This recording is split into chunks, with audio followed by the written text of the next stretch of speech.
வேலூர்ல விஜய் அவர்களுடைய பேச்சு ரொம்ப சென்டிமெண்டா மனசை தொடர அளவுக்கு இருந்ததா? ஜெயிச்சு வந்தாருன்னா போதையில்லா தமிழகத்தை உருவாக்குவேன் அப்படின்றத சொல்லியிருக்காரு. அவரை போதை இல்லாமல் இருக்க சொல்லுங்க, அப்புறம் போதை இல்லா தமிழ்நாட்டை உருவாக்கலாம்.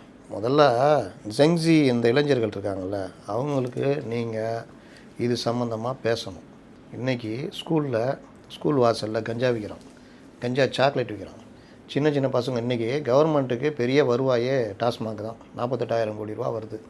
48,000 கோடி ரூபா வருமானம் வர்ற கவர்மெண்ட்டு 60,000 கோடி அதை ஆக்கணும்னு தான் நினைப்பானா, இல்லை வேணாப்பா 35,000 கோடியாக குறைச்சிக்கலான்னு நினைப்பானா?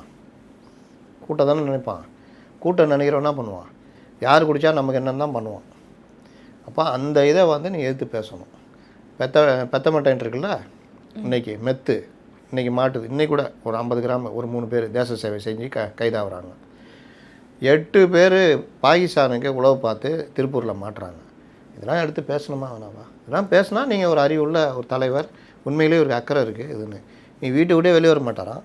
வர்றப்பெல்லாம் தற்புகழ்ச்சி, வர்றப்பெல்லாம் தன்னை பற்றி பேசுகிறது, வர்றப்பெல்லாம் தனக்கு மற்றவங்க குற்றச்சாட்டு வச்சா அதுக்கு பதில் சொல்கிறது. இல்லை எங்கள் இடத்துல அந்த ஸ்டைலு இந்த இதெல்லாம் அப்படியே இந்த சினிமா நடிகர் மேடையிலே நடிச்சிட்டு இருக்கு.